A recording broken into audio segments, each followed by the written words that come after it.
What's up, everyone? We are live at 5. It is Monday, May 11th. I'm Paul Montour. I'm Beth Stevens. And we're joined, as always, by Caitlin Moynihan. Hello. How was your weekend? Anyone do anything fun? Oh, we rearranged our living room. So that was fun.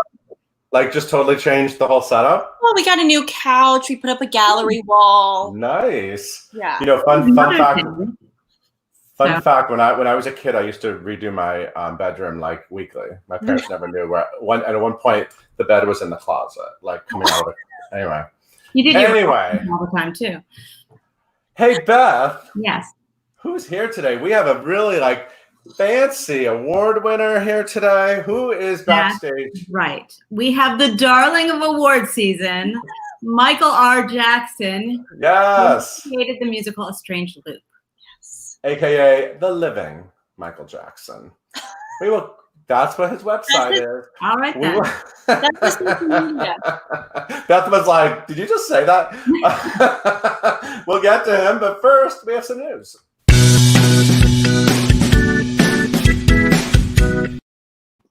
It's award season, and today we found out some of these Outer Critics' Choice honorees. That's right. The Outer Critics Circle Awards were announced today by some very fancy people. The presenters were Lin-Manuel Miranda, Patti LuPone, Bryan Cranston, Kristen Chenoweth, and Patrick Stewart. Some good voices there. Now, we told you before, but they're not doing a traditional one winner in each category. They're recognizing up to 5 honorees in each category. So with that in mind, Moulin Rouge came out on top with 11 honorees. And today's guest, his show, Michael R. Jackson Show, A Strange Loop, got 5. So mazel tov to the living Michael Jackson. I'm going to keep saying that now. Jagged Little Pill also got quite a few. And you can see the whole list on Broadway.com. And it's a nice way to just honor Broadway, off-Broadway, and off-Broadway.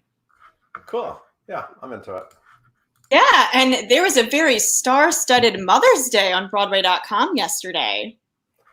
That's true. So we presented the special Broadway Does Mother's Day, and a lot of you really loved it. It was fun seeing people tune in. It was a Sunday matinee, so the show opened with a surprise. Bette Midler. It was Beanie Feldstein calling Bette Midler, saying, "We have to save Mother's Day," and so there was an amazing opening number. Put on your Sunday clothes, and all these dollies were in it. Look at all the dollies. That's Donna Murphy, Betty Buckley, Bernadette Peters, Carolee Carmello. Fantastic dollies. And it raised. And what I was going to say was that Bette Midler was wearing merch, which I was very impressed by. I've never seen that Hello Dolly cardigan, although the staff thinks it might be a onesie. I don't know. Joanne thinks it's a onesie. I don't know what that is. But it was really, and she just hangs out in it. And it raised over $150,000 for the Broadway Cares COVID-19 Emergency Assistance Fund, which, of course, we've been raising a lot of money for with different events. And over 50,000 people have watched it. And you can watch it until Wednesday, the 14th. No, Thursday. Thursday at 3 p.m. is when it will be taken down. It's only live for 4 days. It's fantastic. But you can keep donating. The donations. Oh yeah. Please, you can donate forever. Check it out. I think you're gonna like it. Yeah, and it seems like we get one of these every day, but another starry virtual reading is happening. Oh, I love this play. Okay, listen to this. This is very starry. Bobby Cannavale and Lawrence Fishburne are headlining a reading of Stephen Adly Guirgis, the Pulitzer Prize winning playwright. His play, Our Lady of 121st Street. Which has been done off Broadway twice that I've seen, and it's just a great and wonderful show. So it will be available for 24 hours, and it will be on May 23rd at 8:00 p.m. Eastern Time on the Labyrinth Theater Company website. So check that out. Let me tell you who else will be in it. John Doe and Deirdre Friel will be in the reading, but also 8 members of the original off-Broadway cast, including Elizabeth Canavan, Liza Colon-Zayas, Scott Hudson, Russell G. Jones, Portia, Al Rafi, Felix Solis, and David Zayas. Guys, so good. And I know you especially. You just got to list a bunch of your favorite people. I love and know. I love and know them. Elizabeth Rodriguez is the director, and David Deblinger will read the stage directions.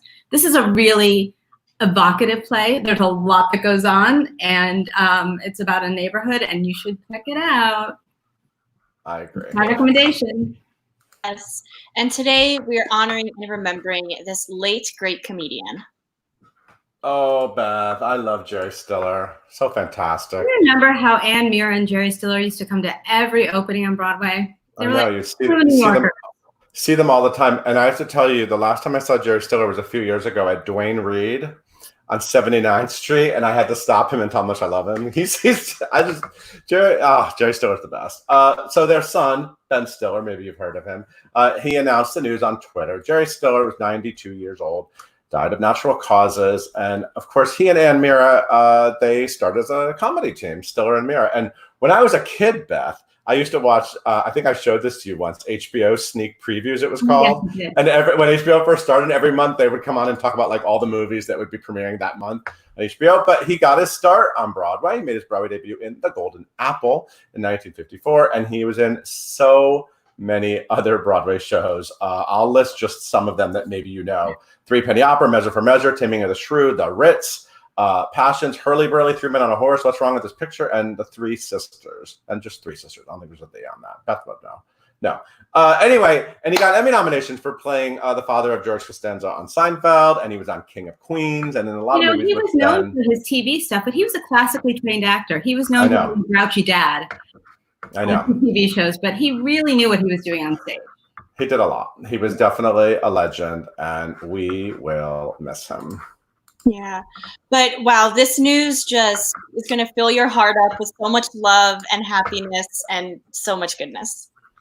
That's right. Well, the beloved Tony winner, Ruthie Ann Miles, who you probably know from The King and I or from Here Lies Love off Broadway, announced in March, I think, that she was pregnant, and she gave birth a couple weeks ago to a daughter, Hope Elizabeth, with her husband, Jonathan. And of course, tragedy struck this family a couple of years ago when Ruthie was in a car accident. She was hit by a car as a pedestrian, and she lost her daughter. And it was just a terrible situation. She was pregnant then, and she lost the unborn baby. But let's just put all of that in the past, because they have a new baby daughter, and it just makes everyone on Broadway who's been rooting for this family for so long, Caitlin's absolutely right. It just warms our hearts. And of course, Ruthie Ann won a Tony Award for The King and I and an Olivier Award nomination when she did it in London. She's a very talented woman. So mazel tov to that family. Super excited for her. Oh, yeah. It's good to have some good news, right? Good news. Speaking of good news, our guest gets a lot of good news regularly. Hey, Caitlin, why don't you tell everyone about today's guest? Gladly. Yes, guys, we have the Michael R. Jackson here with us to kick off a fresh new week of Live at 5 Home Edition, live on both Facebook and YouTube. As we said earlier, guys, he is the creator of the acclaimed off-Broadway musical, A Strange Loop, and he recently earned the Pulitzer Prize for Drama. This is such a huge deal, and that just happened last week. And then today, he found out he was an honoree for the Outer Critics Circle for both Outstanding Book of a Musical and Outstanding New Score.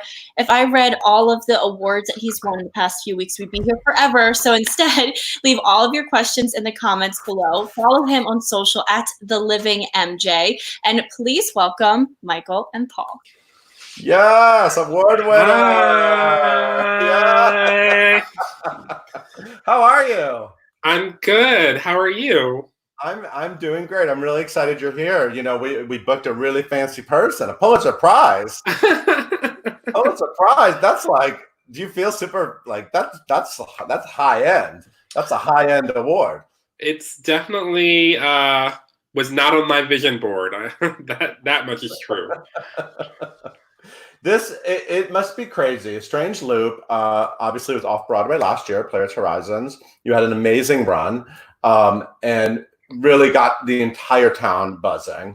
You got a cast album, and there's a lot of attention and talk about sort of the future of the show. And then award season comes around, and you know, a lot of us didn't really know there would be an award season. Obviously, there's no Tony Awards happening in the next couple months, but you've really been mentioned a lot. And were you sort of bracing yourself for award season? Had you sort of then thinking that some of this attention would be coming, or are you just kind of like, let me just move on with what I'm doing and write my shows and see what happens? Well, I mean, this is sort of A Strange Loop is my professional debut. So like I had no context for award season for off-Broadway or anything. So like I just was like anyone else, just thinking like the Tonys or whatever, you know? And then obviously the pandemic hit, and then that threw everything else into chaos. And I really wasn't thinking about it at all until like, you know, you'd read a press release or something on Playbill or whatever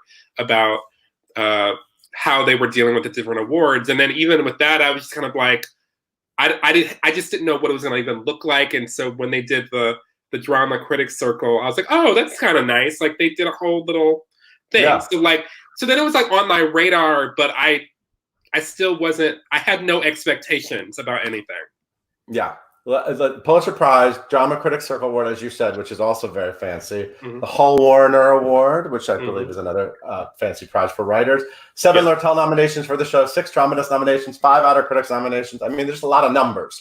Numbers and honors. And Larry Owens, a star of A Strange Loop, who's sort of and John Andrew Morrison, also won a Lortel. Yeah, I know, it's fantastic. And Larry's like he's your doppelganger. Is he your not parallel? Exactly. Huh? Not exactly. Because A Strange Loop isn't an autobiographical musical. Mm-hmm. It's I always think it's emotionally autobiographical, but like there's a true mix of fact and fiction. So he was just Usher. Yeah. It started as you sort of writing about your struggles, right? I mean, that is sort of the birth of it. Like the birth of it. It was a monologue that I wrote when I was like a senior at NYU in the dramatic writing program as an undergrad. And I just wrote this thinly veiled personal monologue called Why I Can't Get Work, because I was like about to graduate from playwriting school. And I was like, what do I do with my life? And it was just sort of this monologue that came out of me about like being like a young Black gay, you know, writer, sort of wondering why life was so horrible. And I'm like, and just musing about that. And then I went to the grad program at NYU for musical theater writing about 9 months later. And there is where I began learning about book writing, and I learned how to write lyrics. And then I had an opportunity to write my own music for one assignment just as a one-off, because I wasn't in the program as a composer. And then songs began to come, and those songs seemed to have a thematic overlap with the monologue that I had written years before. And I started trying to put them together. And then that turned into a one-man show that I did at one night only at Ars Nova in 2006. And then that like 20 people came to that. 2 of them walked out, like, and then from there, like, it just a slow development over the years up until the production. Those 2 people are kicking themselves because they saw musical theater history there. Coming together. I guess, something like that. Yeah, definitely. I'll never forget. I was like standing there, and I was like, "Oh my gosh! Like, look at these people walking out." But the show had to go on, so I just did the rest of it. So, Strange Loop is about Usher. Who is an usher, and writing a show about that. That's where the title that's sort of one piece of it. What did you learn about?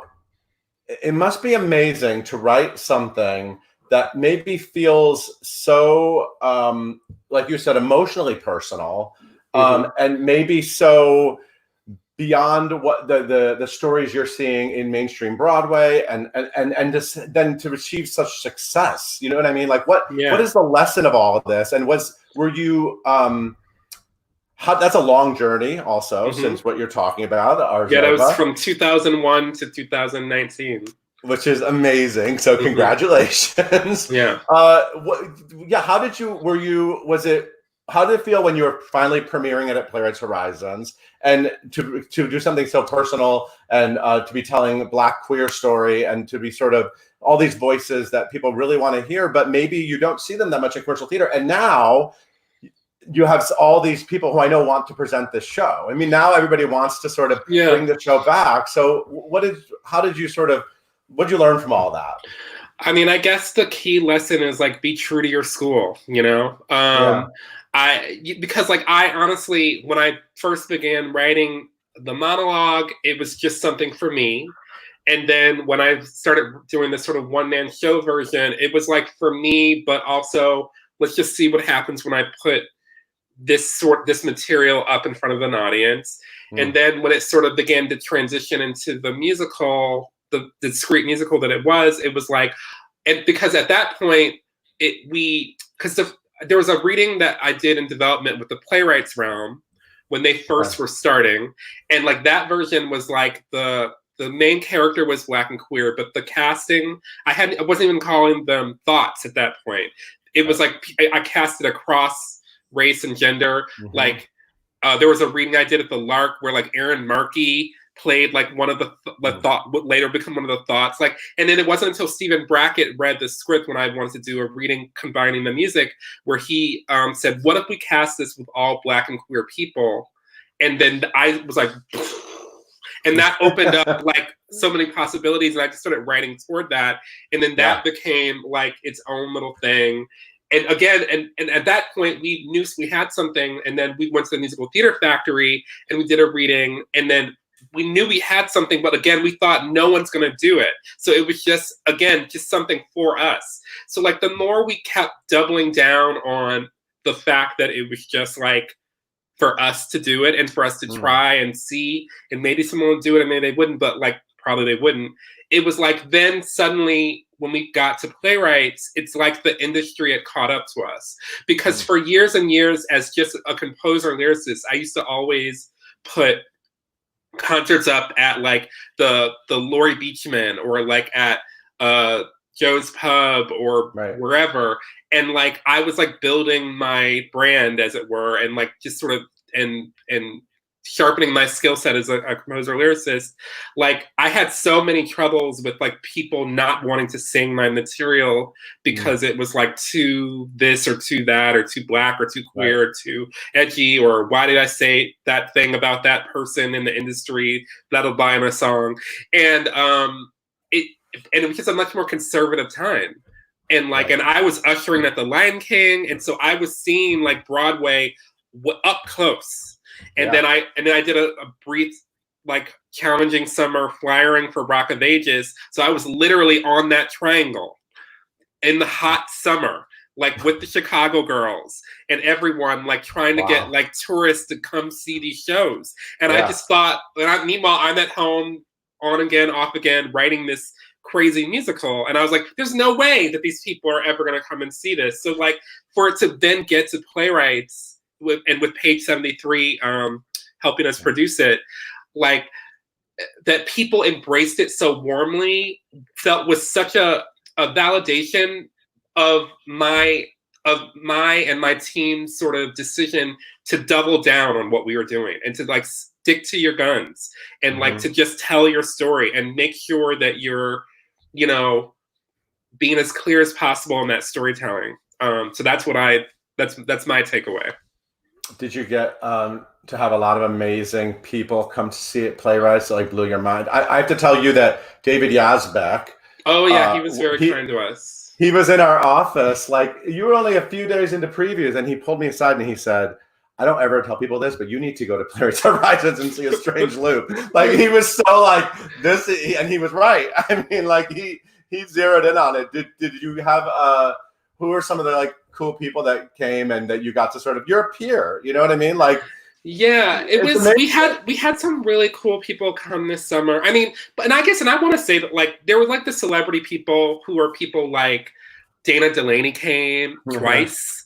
Helen Hunt came and I like lost my mind. Latanya Richardson came and Alicia Silverstone and Andrea Shields and Lawrence O'Donnell came one night.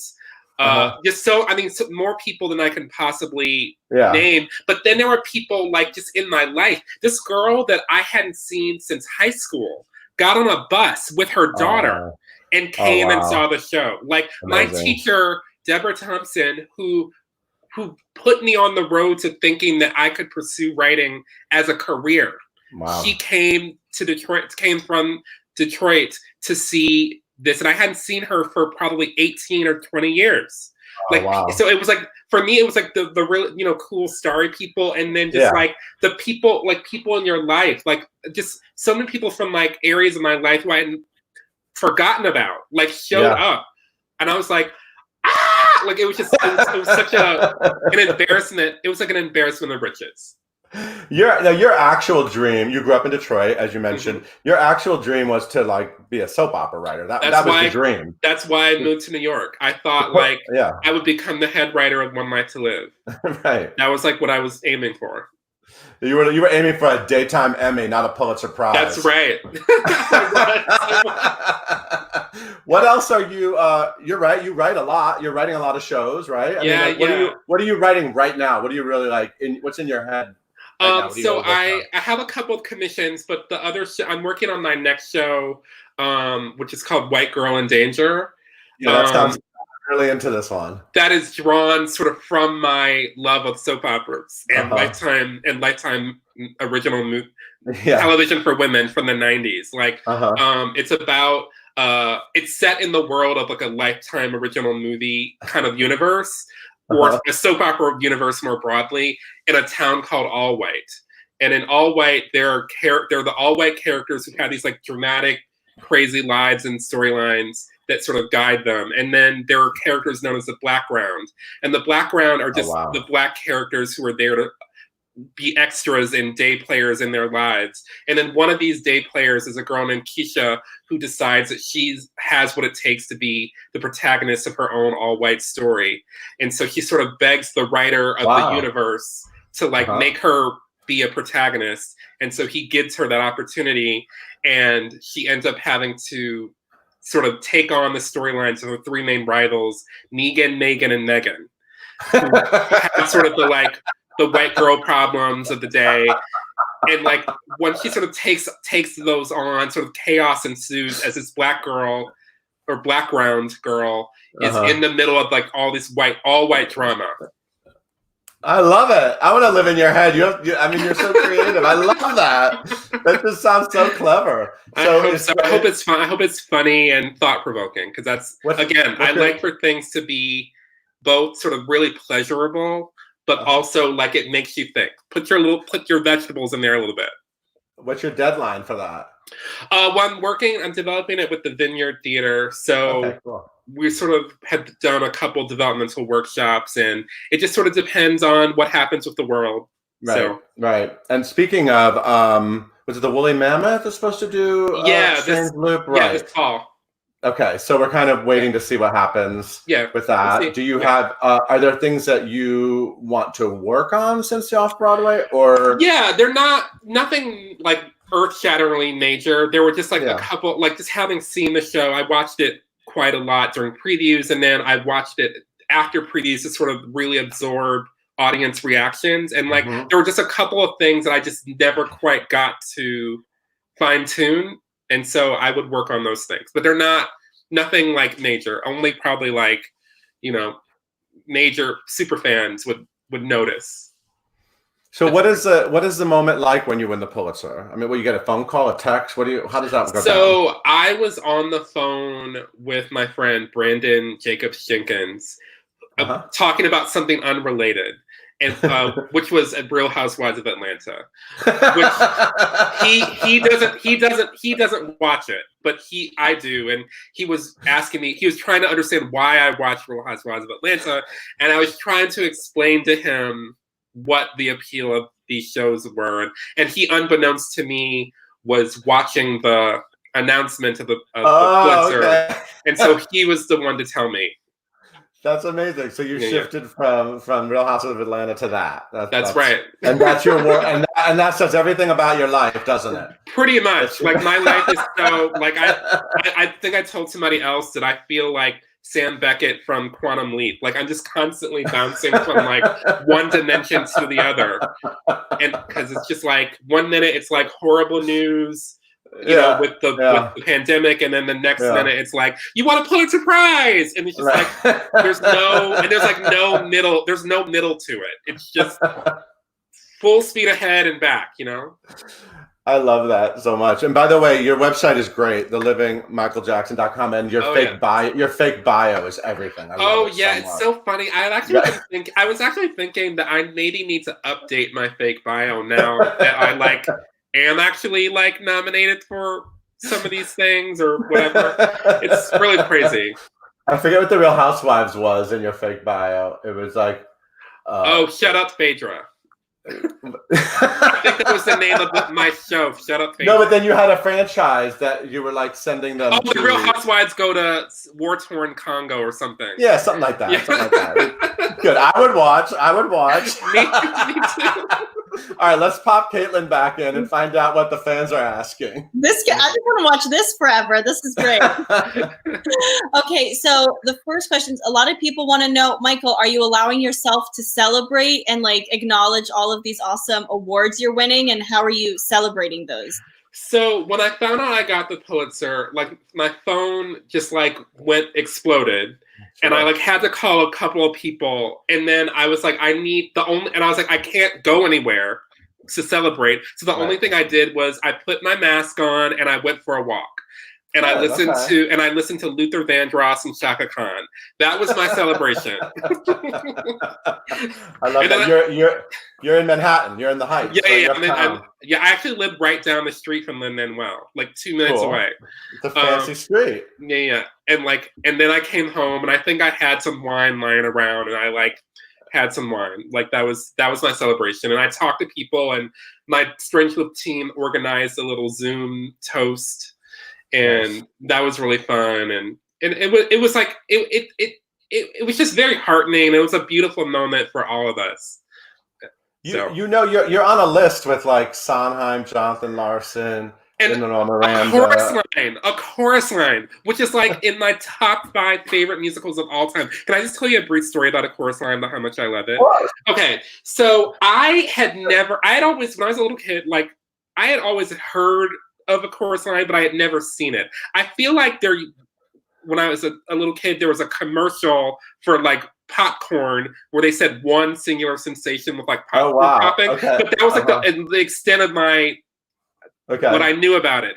And then I went to college. I went for playwriting, and then I went to NYU for musical theater writing. And I think we might have touched on a chorus line, but I didn't really pay attention to it. And then one day I was at the old Virgin Megastore in Times Square, may she rest in peace, and now Forever 21. Anyway, and the original Broadway cast album chorus line was in the like bargain basement for like $5.99. And I was like, I've always heard about this show. That's a good deal. That's a good deal. So I like bought the original cast album, and then it just went on a shelf, and I didn't listen to it for years.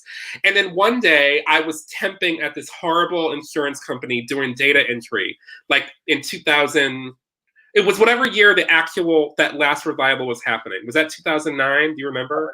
2009. Yeah, that sounds somewhere right. around there. And I was like, you know what? I need something new to listen to while I'm doing this data entry. So I said, why don't I pull this OBC of chorus line and just listen to that, see what I think while I'm like data entering at this horrible insurance company. So I put it in my Discman at that time. This is like pre-iTunes. And I immediately, like the moment the music started, I was like, and I was like just doing my data entry. And then by the time when it got to Mother, oh Mother, I just started weeping uncontrollably while I'm doing data entry. And I was like, I need to see the show. And I like looked up, I looked up because I knew the revival was running, and it was the last performance was happening like that weekend. So I like quickly like bought a ticket, and then I like went and saw the last show of the chorus line, the revival.